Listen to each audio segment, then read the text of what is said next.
Welcome students.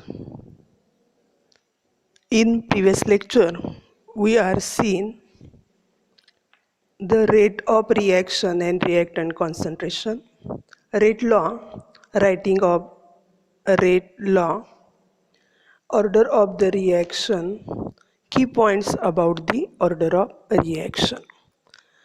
Today, we will learn the molecularity of the elementary reaction. The complex reactions are those which constitute a series of elementary reactions.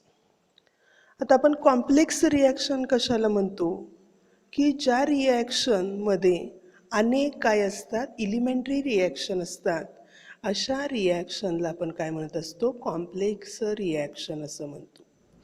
Elementary reaction आपण कशाला म्हणतो की जी reaction एका स्टेपमध्ये येते single स्टेपमध्ये येते अशा रिॲक्शनला आपण काय म्हणत असतो एलिमेंटरी रिॲक्शन असं म्हणतो. आणि जी रिॲक्शन एकापेक्षा जास्त स्टेपमध्ये घडून येते त्या रिॲक्शनला आपण कॉम्प्लेक्स रिॲक्शन असं म्हणत असतो. आता त्यासाठी आपल्याला पहिल्यांदा सुरुवातीला काय बघायचं आहे एलिमेंटरी रिॲक्शन. आता ही एलिमेंटरी रिॲक्शन आपण बघत असताना आपण काही एक्झाम्पल बघतोय काही रिॲक्शन बघतोय. Consider the reaction.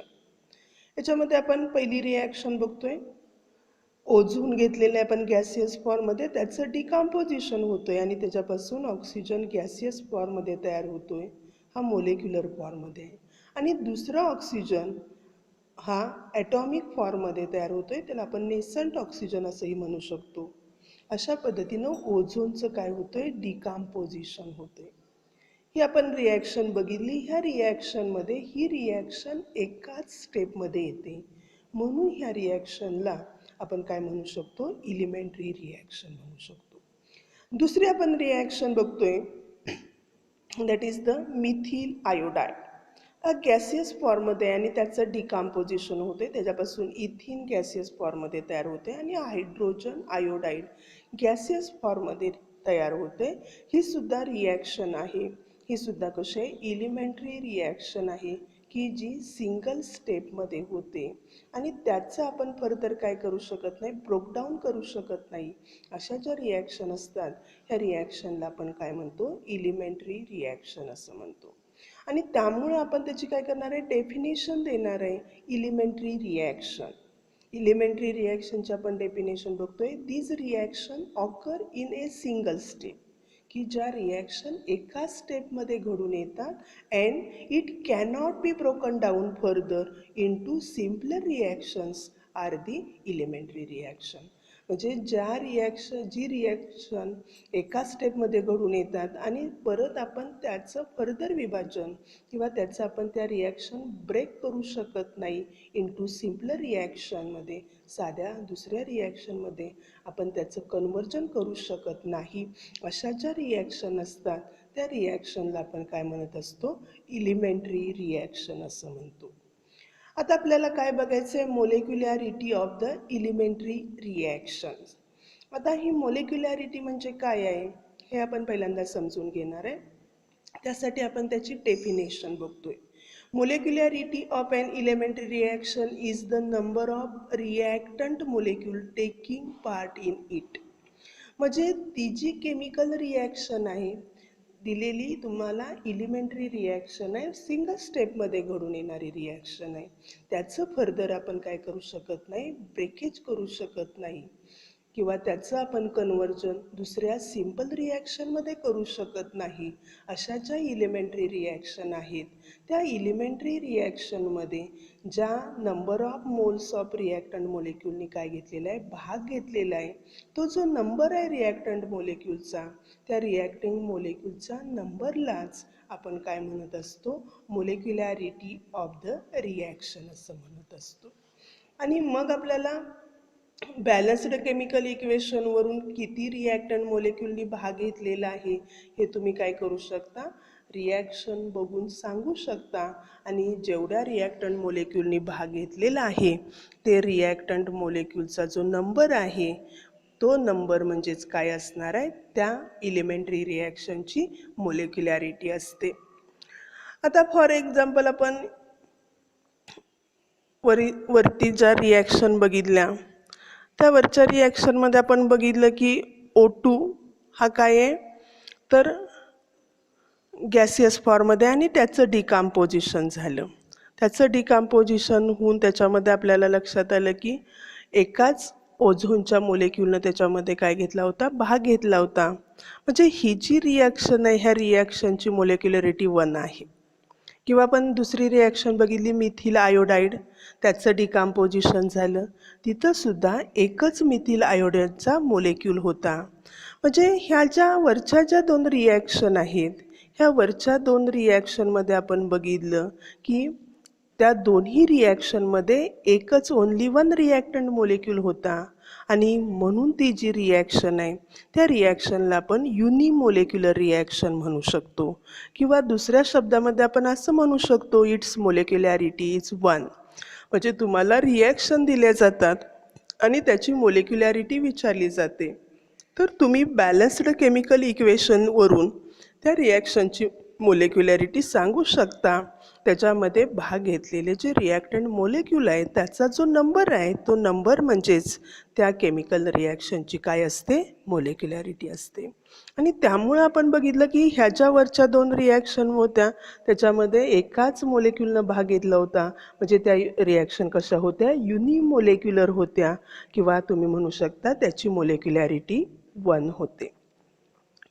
पुढे जाऊन आपण दुसरी रिॲक्शन बघतोय त्याच्यामध्ये आपण काय घेतलेलं आहे ओझोन गॅसियस फॉर्ममध्ये घेतलेला आहे. तो ऑक्सिजन बरोबर रिॲक्ट होतोय आणि त्याच्यापासून काय होत आहेत 2 ऑक्सिजनचे मोलेक्युल्स तयार होत आहेत. ते सुद्धा गॅसियस फॉर्ममध्ये होत आहेत. आता ही जी आपण रिॲक्शन बघितली ह्या रिॲक्शनमध्ये काय बॅलन्स्ड केमिकल रिॲक्शन आपल्याला दिलेली आहे आणि त्याच्यामध्ये ऑक्सिजनचा एक मोल आहे ऑक्सिजन ॲटम आहे त्याचा एक मोल आहे आणि ओझोन जो आहे त्याचा एक मोल आहे. म्हणजे ही जी रिॲक्शन आहे ही इलिमेंटरी रिॲक्शन आहे आणि त्याच्यामध्ये काय 2 रिॲक्टंट मोलेक्यूल इन्व्हॉल्व झालेले आहेत म्हणून ही जी रिॲक्शन आहे ह्या रिॲक्शनची मोलेक्युलॅरिटी काय झाली 2 झाली. त्याच पद्धतीनं आपण दुसरी रिॲक्शन घेतली त्याच्यामध्ये आपण नायट्रोजन डायऑक्साईड घेतले. हे जे नायट्रोजन डायऑक्साईडची रिॲक्शनमध्ये आपण काय बघितलं 2 मोल आहेत त्याचे आणि हे 2 मोल आहेत त्याचं काय होतं डिकम्पोजिशन होते त्याच्यापासून 2 मोल नायट्रिक ऑक्साईडचे तयार होत आहेत 1 मोल ऑक्सिजनचं तयार होतोय. ही सुद्धा इलिमेंटरी रिॲक्शन आहे एका स्टेपमध्ये घडून येणारी रिॲक्शन आहे आणि ही जी इलिमेंटरी रिॲक्शन आहे ह्या इलिमेंटरी रिॲक्शनमध्ये 2 नायट्रोजन डायऑक्साईडच्या मोलेक्युलने भाग घेतलेला आहे म्हणून आपण म्हणू शकतो ही जी रिॲक्शन आहे ही रिॲक्शन काय आहे बायमोलेक्युलर आहे. म्हणजे त्याच्यात 2 मोलेक्यूल रिॲक्टंट मोलेक्यूलनी भाग घेतलेला आहे म्हणजे ती बायमोलेक्युलर रिॲक्शन झाली किंवा सांगू शकता इट्स मोलेक्युलॅरिटी इज 2 किंवा त्याची असणारी जी मोलेक्युलॅरिटी आहे ती मोलेक्युलॅरिटी काय झाली 2 झाली. अशा पद्धतीनं कुठल्याही इलिमेंटरी रिॲक्शनची आपण काय काढतो मोलेक्युलॅरिटी काढत असतो आणि मग ही मोलेक्युलॅरिटी काढत असताना आपण बघतो जे रिॲक्टंट मोलेक्युलचा जो नंबर आहे तो नंबर म्हणजेच आपण त्या इलिमेंटरी रिॲक्शनची काय बघतो आपण मोलेक्युलॅरिटी म्हणतो. परंतु जर आपण कॉम्प्लेक्स रिॲक्शनच्या बाबतीत बघायचं झालं तर ही कॉम्प्लेक्स रिॲक्शन एकापेक्षा जास्त स्टेपमध्ये घडून येत असते आणि मग ह्या कॉम्प्लेक्स रिॲक्शनमध्ये अनेक इलिमेंटरी रिॲक्शन असतात आणि प्रत्येक इलिमेंटरी रिॲक्शनची असणारी मोलेक्युलॅरिटी वेगळी असते आणि त्यामुळं कॉम्प्लेक्स रिॲक्शनची काय काढली जात नाही मोलेक्युलॅरिटी काढली जात नाही.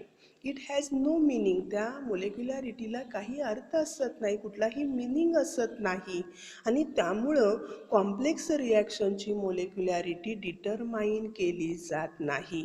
मोलेक्युलॅरिटी फक्त कुठल्या इलिमेंटरी रिॲक्शनचीच काढली जाते हे तुम्ही काय करायचं आहे लक्षात ठेवायचं आहे. आता आपण मोलेक्युलॅरिटी बघितली त्याच्या आधी आपण बघितलं ऑर्डर बघितलेलं आहे आणि त्यामुळे आपण पुढचा पॉईंट बघतोय order and molecularity of the elementary reactions. आता आपण ह्याच्या इलिमेंटरी रिॲक्शनमध्ये आपण काय करत असतो, जेव्हा आपल्याला ऑर्डर काढायचे, ऑर्डर डिटरमाइन करण्यासाठी आपल्याला त्या रिॲक्शनचं रेट लॉचं इक्वेशन लिहावं लागतं.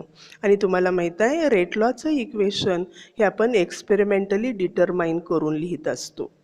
आणि मग अशाच एका रिॲक्शनसाठी आपण रेट लॉचं इक्वेशन लिहितोय, rate law for the elementary reaction. ती रिॲक्शन आहे ट्वाईस NO2, म्हणजे 2 मोल्स आपण नायट्रोजन डायऑक्साईडचे गॅसेस फॉर्ममध्ये घेतलेले आहेत, त्याचं डिकम्पोजिशन केलं आहे.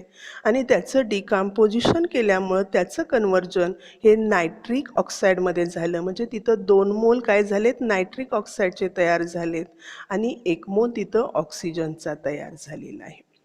आता ह्या रिॲक्शनचं रेट लॉचं इक्वेशन कसं लिहू शकतो आपण, rate is equal to K into molar concentration of NO2 raise to 2. म्हणजे इथं आपण बघितलं, ही जी रिॲक्शन आहे त्या रिॲक्शनची ऑर्डर आपण डिटरमाइन करतो. आणि ऑर्डर डिटरमाइन करण्यासाठी आपण काय करत असतो, जे त्याचं रेट लॉचं इक्वेशन आहे त्याच्यामध्ये ज्या कॉन्सन्ट्रेशन टर्म्स आहेत, त्याच्या ज्या पॉवर्स आहेत, त्या पॉवरचे आपण काय करत असतो, सम करत असतो. इथं फक्त रिॲक्शनचा रेट नायट्रोजन डायऑक्साईडवरतीच अवलंबून आहे आणि त्याची काय आहे, पॉवर 2 आहे रेट लॉमध्ये. आणि म्हणून आपण म्हणू शकतो, ही जी रिॲक्शन आहे त्या रिॲक्शनची ऑर्डर काय असणार आहे, सेकंड ऑर्डर असणार आहे किंवा ऑर्डर ऑफ रिॲक्शन 2 असणार आहे असं आपण म्हणतो. म्हणजे ही जी रिॲक्शन आहे ह्याची ऑर्डर 2 झाली आणि त्याची आपण मोलेक्युलॅरिटी सुरुवातीलाच बघितलेली आहे.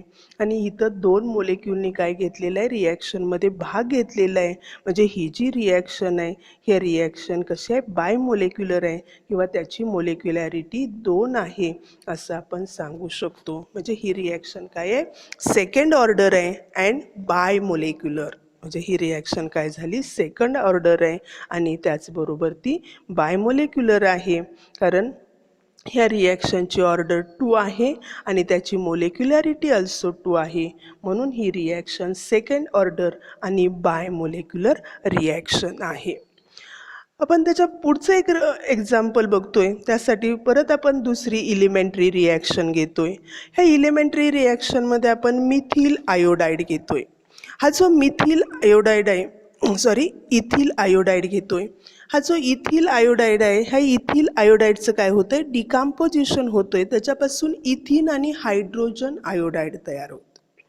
ह्या सुद्धा रिॲक्शनसाठी आपण काय करणार आहे, रेट लॉचं इक्वेशन लिहिणार आहे. आणि मग ह्या रिॲक्शनसाठी येणारं रेट लॉचं इक्वेशन येतं, rate is equal to K into molar concentration of C2H5I, that is the ethyl iodide. आणि त्याची जर पॉवर बघितली तर तिथं काय दिसत नाही, याचा अर्थ त्याची पॉवर 1 आहे. म्हणजे आपण म्हणू शकतो ही काय आहे, फर्स्ट ऑर्डर रिॲक्शन आहे. ही काय आहे, फर्स्ट ऑर्डर रिॲक्शन आहे. आणि याच्यामध्ये असणारे जे मोलेक्युलॅरिटी आहे किंवा ह्या रिॲक्शनमध्ये एकाच मोलेक्युलनं भाग घेतलेला आहे, म्हणजे ही काय आहे, युनिमोलेक्युलर रिॲक्शन आहे. त्याचबरोबर त्याची असणारी जी ऑर्डर आहे ती ऑर्डर कशी आहे, फर्स्ट ऑर्डर आहे. म्हणजे आता आपण बघितलं, पहिली रिॲक्शन आपण बघितली ती सेकंड ऑर्डर होती, त्याची मोलेक्युलॅरिटी 2 होती. ही रिॲक्शन बघितली, ह्या रिॲक्शन म्हणजे असणारी ऑर्डर फर्स्ट ऑर्डर आहे आणि त्याची मोलेक्युलॅरिटी 1 आहे. म्हणजे ही युनिमोलेक्युलर रिॲक्शन आहे आणि फर्स्ट ऑर्डर रिॲक्शन आहे. म्हणजे तुम्हाला असं वाटेल की बाबा मोलेक्युलॅरिटी आणि ऑर्डर ही कशी असते, सेम असते. परंतु however, the order and molecularity of the reaction may or may not be same. म्हणजे सगळ्याच रिॲक्शनमध्ये आपल्याला त्याची मोलेक्युलॅरिटी आणि ऑर्डर ही सारखीच बघायला मिळत नाही. काही रिॲक्शन आहे त्याच्यामध्ये तुमच्या लक्षात येईल की त्याची असणारी जी मोलेक्युलॅरिटी आहे आणि त्याची असणारी ऑर्डर ही कशी असते, डिफरंट असते. म्हणजे काही रिॲक्शनमध्ये ऑर्डर आणि त्याची मोलेक्युलॅरिटी सेम असते, परंतु काही रिॲक्शनमध्ये त्याची मोलेक्युलॅरिटी आणि ऑर्डर डिफरंट असते. म्हणून आपण असं म्हणतोय, the order and molecularity of the reaction may or may not be same. म्हणजे ती सेम असू शकते किंवा ती सेम असू शकणार नाही. It depends on the reaction. ती त्या रिॲक्शनवरती अवलंबून असणार आहे. त्यानंतर आपण पुढचा पॉईंट आपण इथं ऑर्डर बघितली, मोलेक्युलॅरिटी बघितली आणि 2 मार्काला तुम्हाला प्रश्न विचारला जातो. That is the distinction between the order and molecularity of a reaction. म्हणजे मोलेक्युलॅरिटी आणि ऑर्डर याच्यामधला तुम्हाला डिस्टिंग्विश द्यायचा आहे. याच्यामध्ये असणारा जो डिफरन्स आहे तो डिफरन्स तुम्हाला द्यायचा आहे. आता हा आपण डिफरन्स सांगताना आपण एका रकान्यामध्ये ऑर्डर घेतोय, दुसऱ्या रकान्यामध्ये आपण काय घेणार आहे, मोलेक्युलॅरिटी घेणार आहे. आता त्याच्यामध्ये आपण पहिला पॉईंट बघतो, ऑर्डर काय आहे, it is a experimentally property. म्हणजे आपण ही काय करतो, जी असणारी ऑर्डर आहे ही एक्सपेरिमेंटली डिटरमाइंड प्रॉपर्टी असेल. ह्या तुम्ही इथं आपण एक्सपेरिमेंटली प्रॉपर्टी लिहिली, तिथं it is a experimentally determined property. म्हणजे ही प्रॉपर्टी तुम्ही काय करू शकता, एक्सपेरिमेंटली तुम्हाला डिटरमाइन करावी लागते. तर आपण मोलेक्युलॅरिटीच्या बाबतीत बघितलं, it is a theoretical entity म्हणलेलं आहे. ही जी प्रॉपर्टी आहे आपण थेरॉटिकल काढू शकतो. तुम्हाला बॅलन्स केमिकल इक्वेशन दिलं, त्या बॅलन्स्ड केमिकल इक्वेशनवरून तुम्ही काय करू शकता, त्याची मोलेक्युलॅरिटी काढू शकता. त्यासाठी तुम्हाला त्याचे रिॲक्शन काय करावी लागत नाही, एक्सपेरिमेंटली त्याचा स्टडी करावं लागत नाही. त्यामुळं ते आपण काय म्हणतोय, थेरॉटिकल एंटिटी आहे. त्यानंतर आपण दुसरा पार्ट बघतोय ऑर्डरच्या बाबतीत, it is the sum of the powers of the concentration terms of the reactants those appear in the rate law equation. म्हणजे हे काय आहे, सम आहे. सम म्हणजे बेरीज आहे. पॉवर्स म्हणजे घातांक. कशाचे powers, of the concentration terms of the reactants. म्हणजे जे कॉन्सन्ट्रेशन टर्म आहेत की ज्या आपण काय करतोय, these appear in the rate equation. म्हणजे रेट लॉचं जे इक्वेशन लिहितोय आपण, त्या रेट लॉच्या इक्वेशनमध्ये ज्या आपण रिॲक्टंटच्या कॉन्सन्ट्रेशन टर्म लिहिलेले आहेत त्याचे जे घातांक आहेत, त्या घातांकाची आपण बेरीज केली की आपल्याला काय मिळत असतं, ऑर्डर ऑफ दॅट रिॲक्शन मिळत असते. म्हणजे त्या रिॲक्शनची तुम्ही अशा पद्धतीनं जे कॉन्सन्ट्रेशन टर्मचे जे घातांक आहेत त्याची तुम्ही जर बेरीज केली तर तुम्हाला काय मिळत असते, ऑर्डर ऑफ रिॲक्शन मिळत असते. परंतु जर आपण मोलेक्युलॅरिटीच्या बाबतीत बघितलं तर काय आहे, it is the number of reacting molecules taking part in an elementary reaction. जी 1 स्टेपमध्ये होणारी इलिमेंटरी रिॲक्शन आहे, ह्या इलिमेंटरी रिॲक्शनमध्ये ज्या नंबर ऑफ रिॲक्टंट मोलेक्युलनी भाग घेतलेला आहे, म्हणजे किती रिॲक्टिंग मोलेक्युलनी भाग घेतलेला आहे बॅलन्स्ड केमिकल इक्वेशनमध्ये, तो नंबर म्हणजेच काय असते, त्या इलिमेंटरी रिॲक्शनची मोलेक्युलॅरिटी असते. त्यानंतर आपण तिसरा पॉईंट बघतोय, ऑर्डर काय असते, it may be and integral, fraction और झिरो. म्हणजे असणारी जी ऑर्डर आहे ही ऑर्डर काय असू शकते, होल नंबर असू शकतो, फ्रॅक्शन नंबर असू शकते किंवा झिरो नंबर असू शकते. आपण पाठीमागं बघितलेले ऑर्डर शिकलोय त्यामध्ये की ज्या असणाऱ्या ऑर्डरच्या व्हॅल्यू ह्या काय असतात, होल नंबर असतात. मग त्याला आपण इंटिग्रल नंबर म्हणू शकतो, फ्रॅक्शन असू शकतात किंवा झिरो ऑर्डर ही असू शकतात. परंतु जर तुम्ही मोलेक्युलॅरिटीच्या बाबतीत बघितलं तर it is a integral number. Molecularity हा काय असतो, होलच नंबर असतो, तो फ्रॅक्शन किंवा झिरो नंबर असू शकत नाही. आता तुमच्या पुस्तकात हे 3च पॉईंट दिलेले आहेत. जर आपल्याला डिफरन्स विचारलं तर आपल्याला तो 2 मार्क्ससाठी विचारलं तर आपल्याला 4 पॉईंट द्यावे लागतात. त्यामुळे पुढचे पॉईंटसुद्धा तुम्ही देऊ शकता. It may change with the experimental condition. It म्हणजे काय, order may change with the experimental condition. म्हणजे तुम्ही जर त्या केमिकल रिॲक्शन्ससाठी असणाऱ्या ज्या कंडिशन आहेत त्या कंडिशन बदलल्या तर त्या रिॲक्शनची ऑर्डर काय होऊ शकते, चेंज होऊ शकते. परंतु मोलेक्युलॅरिटीच्या बाबतीत बघितलं तर it does not change with the experimental condition. Molecularity experimental कंडिशननुसार चेंज होत नाही. त्याची व्हॅल्यू असणारी त्याची क्वांटिटी ही कशी असते, फिक्सच असते.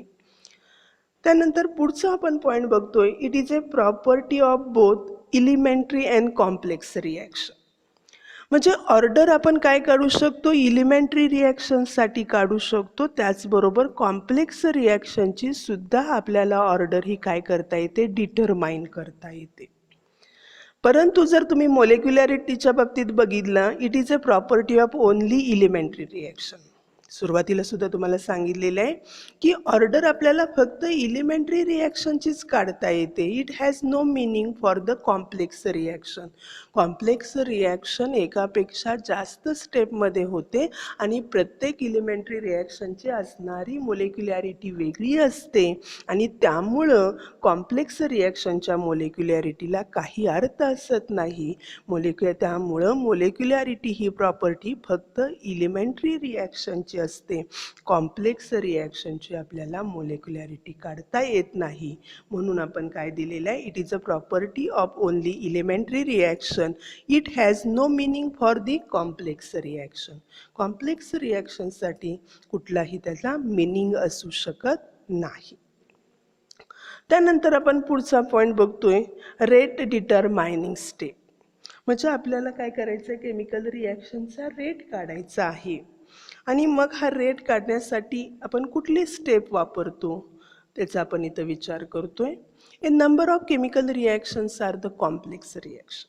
आपल्यामध्ये असणाऱ्या अनेक केमिकल रिॲक्शन ह्या कॉम्प्लेक्स रिॲक्शन असतात आणि त्यामुळं they are takes place in the series of the elementary step. आणि त्या एकापेक्षा जास्त स्टेपमध्ये घडून येतात. त्यामध्ये असणारी प्रत्येक स्टेपला आपण इलिमेंटरी स्टेप किंवा इलिमेंटरी रिॲक्शन असं आपण म्हणतो. One of these steps are lower than the other. त्याच्यामध्ये असणारी एक स्टेप, त्याचा असणारा जो स्पीड आहे, त्याची असणारी व्हिलॉसिटी ही कशी असणार आहे, लो असणार आहे दॅन द अदर. म्हणजे त्याच्यामध्ये जर 2 स्टेप असतील, 3 स्टेप असेल तर या एकाची असणारी जी व्हिलॉसिटी आहे किंवा त्याचा असणारा रेट आहे, तो रेट काय असतो, कमी असतो दुसऱ्या स्टेपपेक्षा. आणि जी स्लोएस्ट स्टेप असते इज द रेट डिटरमायनिंग स्टेप. तुम्हाला जर डेफिनेशन विचारली रेट डिटरमायनिंग स्टेप तर तुम्ही म्हणू शकता the slowest step in the complex reaction is the rate डिटरमायनिंग step. म्हणजे कॉम्प्लेक्स रिॲक्शनमध्ये जी असणारी स्लोएस्ट स्टेप आहे की ज्याचा रेट कमी आहे सगळ्यात, ते स्टेपलाच आपण काय म्हणत असतो, रेट डिटरमायनिंग स्टेप असं म्हणत असतो. आणि मग त्यासाठी आपण एक्झाम्पल घेतोय. The slowest step determines the rate of overall reaction. म्हणजे कॉम्प्लेक्स रिॲक्शनमध्ये एकापेक्षा जास्त स्टेप असतात आणि मग त्या सगळ्याची आपण बेरीज करतो आणि ओव्हरऑल रिॲक्शन देत असतो. आणि त्या ओव्हरऑल रिॲक्शनचे आपण काय करतो, जर रेट डिटरमायनिंग स्टेप बघितली तर जी स्लोएस्ट स्टेप आहे ती स्टेप काय होते, रेट डिटरमायनिंग स्टेप होत असते. आणि त्याच्यासाठी आपण रिॲक्शन कन्सिडर करतोय. ती रिॲक्शन अशी आहे, कन्सिडर द रिॲक्शन, आणि ती रिॲक्शन आहे that is the decomposition of nitrile chloride twice NO2Cl आपण घेतलेलं आहे, गॅसियस फॉर्ममध्ये आहे. त्याचं आपण डिकम्पोजिशन करतोय आणि त्याच्यापासून काय तयार होणार आहे, नायट्रोजन डायऑक्साईडचे 2 मोल तयार होत आहेत, क्लोरीनचा 1 मोल तयार होतोय. आता ही जी रिॲक्शन आहे, this reaction takes place in 2 steps. ही रिॲक्शन आहे, ही रिॲक्शन 2 स्टेपमध्ये घडून येते. म्हणजे ही असणारी जी रिॲक्शन आहे, ही रिॲक्शन काय आहे, कॉम्प्लेक्स रिॲक्शन आहे. ह्या कॉम्प्लेक्स रिॲक्शनमधली पहिली स्टेप काय आहे, त्याच्यामध्ये 1 मोल आपण घेतलेला आहे नायट्रिल क्लोराईडचा, त्याचं डिकम्पोजिशन होते, त्याच्यापासून नायट्रोजन डायऑक्साईड तयार होतोय आणि एक क्लोरीनचा ॲटम तयार होतोय. क्लोरीन NCl2 नाही तर Cl पाहिजे फक्त, गॅसियस फॉर्ममध्ये तयार होतो. ही जी स्टेप आहे ही कशी आहे, स्लो स्टेप आहे. आता जी दुसरी स्टेप आहे, दुसऱ्या स्टेपमध्ये दुसरा नायट्रिल क्लोराईडचा मोलेक्यूल काय होतोय, क्लोरीन ॲटम बरोबर रिॲक्ट होतोय आणि त्याच्यापासून परत नायट्रोजन डायऑक्साईड तयार होतोय गॅसियस फॉर्ममध्ये आणि क्लोरीन मोलेक्युलर फॉर्ममध्ये Cl2 फॉर्ममध्ये काय होतं, इथं तयार होतं. ही फास्ट स्टेप आहे. म्हणजे पहिली स्टेप स्लो आहे, दुसरी स्टेप काय आहे फास्ट आहे. आणि ओव्हरऑल रिॲक्शन आपण बघितली. ओव्हरऑल रिॲक्शनमध्ये काय बघा, पहिल्या स्टेपमध्ये जो आपण प्रोडक्ट आहे त्याच्यामध्ये Cl2 झालेला आहे, पण तो Cl पाहिजे. तो Cl आणि हा दुसऱ्या स्टेपमध्ये असणाऱ्या रिॲक्टंटमधला Cl, ह्या Clला Cl2 काय Cl झाले कॅन्सल झाले. म्हणजे रिॲक्टंटच्या बाजूला पहिल्या स्टेपमधला 1 मोल नायट्रिल क्लोराईडचा आणि दुसऱ्या स्टेपमधला 1 मोल नायट्रेट क्लोराईड, त्याची आपण बेरीज केली ओव्हरऑल रिॲक्शनमध्ये, तर 2 मोल तुम्हाला नायट्रिल क्लोराईडचे मिळाले. आता इथं आपण बघितलं की पहिल्या स्टेपमधला 1 नायट्रोजन डायऑक्साईड, दुसऱ्या स्टेपमधला नायट्रोजन डायऑक्साईड, म्हणजे इथं 2 मोल्स काय मिळणार आहे तुम्हाला, नायट्रोजन डायऑक्साईडचे 2 मोल्स मिळणार आहेत. आणि 1 मोल तुम्हाला क्लोरीन मोलेक्युलचा मिळणार आहे, जी पहिल्यांदा आपण रिॲक्शन लिहिलेली आहे तीच रिॲक्शन परत खाली असणार आहे ओव्हरऑल रिॲक्शन म्हणून. खाली ती काय असणार आहे, ओव्हरऑल रिॲक्शन, ही आपल्याला तीच रिॲक्शन मिळणार आहे. आता आपण ह्या रिॲक्शनमध्ये बघितली, पहिली स्टेप काय आहे, स्लोअर आहे दॅन द सेकंड स्टेप. पहिली स्टेप ही काय आहे, स्लो आहे दुसऱ्या स्टेपपेक्षा. म्हणून जी पहिली स्टेप आहे त्या पहिल्या स्टेपलाच तुम्ही काय म्हणणार आहे, it is a rate डिटरमायनिंग step. त्या स्टेपला आपण काय म्हणतो, रेट डिटरमायनिंग स्टेप. की जी ओव्हरऑल रिॲक्शन बघितली तर ह्या ओव्हरऑल रिॲक्शनचा जो असणारा रेट आहे तो काय असतो, रेट डिटरमायनिंग स्टेप एवढाच असतो. त्याच्यापेक्षा ओव्हरऑल रिॲक्शनचा रेट जास्त असू शकत नाही. आणि म्हणून त्या स्टेपला काय म्हणतो आपण, रेट डिटरमायनिंग स्टेप असं म्हणतो. आता ही जी रेट डिटरमायनिंग स्टेप आहे त्याच्यावरूनच जनरली काय केलं जातं, रेट लॉचं इक्वेशन आपण लिहित असतो.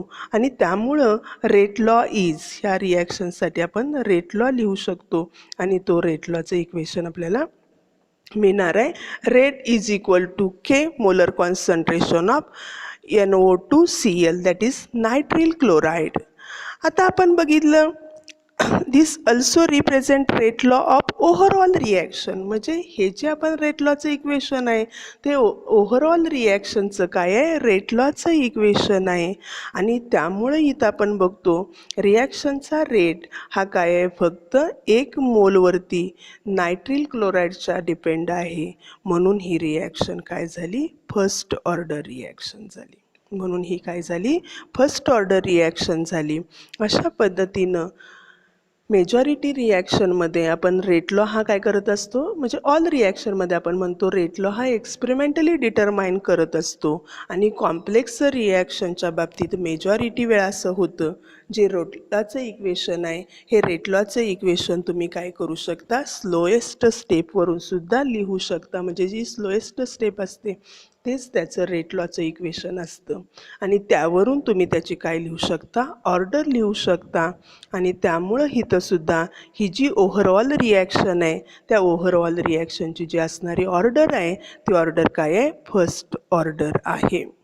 त्यानंतर आपण पुढचा पॉईंट बघणार आहे, द रिॲक्शन इंटरमिजिएट.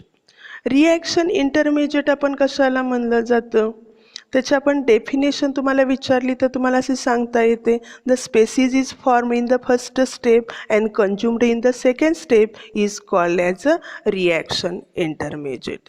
म्हणजे ज्या स्पेसिस रिॲक्शनच्या पहिल्या स्टेपमध्ये काय होतात, तयार होतात आणि दुसऱ्या स्टेपमध्ये त्या काय केल्या जातात, कन्झ्युम केल्या जातात. आणि अशा ज्या स्पेसिस असतात त्या स्पेसिसला आपण काय म्हणत असतो, रिॲक्शन इंटरमिजिएट असं म्हणतो. हे जे रिॲक्शन इंटरमिजिएट आहेत हे आपल्याला काय दिसत नाहीत, ओव्हरऑल रिॲक्शनमध्ये दिसत नाहीत. किंवा जे रेट लॉचं इक्वेशन आपण लिहितो त्या रेट लॉच्या इक्वेशनमध्ये सुद्धा आपल्याला हा रिॲक्शन इंटरमिजिएट मिळत नाही. आता आपण जी वरची रिॲक्शन बघितली that is the decomposition of nitrile chloride, त्याच्यामध्ये आपण बघितलं पहिल्या स्टेपमध्ये क्लोरीन तयार होतं आणि दुसऱ्या स्टेपमध्ये काय केलं जातं, ते कन्झ्युम केलं जातं. म्हणजे इथं असणारा क्लोरीन ॲटम आहे तो क्लोरीन ॲटम काय होणार आहे, रिॲक्शन इंटरमिजिएट. म्हणून म्हणतोय आपण in above reaction chlorine is formed in first step and consumed in the second step पाहिजे तिथं, it is represented as a reaction intermediate. आणि म्हणून त्याला आपण काय म्हणतो, रिॲक्शन इंटरमिजिएट असं म्हणत असतो. हा जो तयार होणारा जो रिॲक्शन इंटरमिजिएट आहे ह्याचं असणारं जे कॉन्सन्ट्रेशन आहे ते कॉन्सन्ट्रेशन काय असतं, व्हेरी स्लो असतो आणि तो पहिल्या स्टेपमध्ये तयार होतो, सेकंड स्टेपमध्ये काय होतो, कंज्युम केला जातो आणि त्यामुळं ओव्हरऑल इक्वेशनमध्ये तो येत नाही. त्याचबरोबर रेट लॉच्या इक्वेशनमध्ये सुद्धा तो काय केला जात नाही, आपल्याला दिसत नाही, कारण concentration of reaction intermediate does not appear in the rate law. म्हणजे रिॲक्शनचा रेट त्या रिॲक्शन इंटरमिजिएटवरती अवलंबून असत नाही आणि त्यामुळं तो आपल्याला रेट लॉच्या इक्वेशनमध्ये दिसत नाही. अशा पद्धतीनं असे जे स्पेसिस असतात, जे ॲटम असतील, आयन्स असतील किंवा मोलेक्यूल असतील, हे एका स्टेपमध्ये फर्स्ट स्टेपमध्ये ते काय केले जातात, फॉर्म केले जातात आणि सेकंड स्टेपमध्ये ते कंज्युम केले जातात, युटिलाइज्ड केले जातात, जे आपल्याला ओव्हरऑल रिॲक्शनमध्ये दिसत नाहीत किंवा आपल्याला रेट लॉच्या इक्वेशनमध्ये सुद्धा दिसत नाहीत. असे जे स्पेसिस असतात त्या स्पेसिसला आपण काय म्हणत असतो, रिॲक्शन इंटरमिजिएट असं म्हणतो. इथं आपण काय करतोय, थांबतोय. थँक्यू.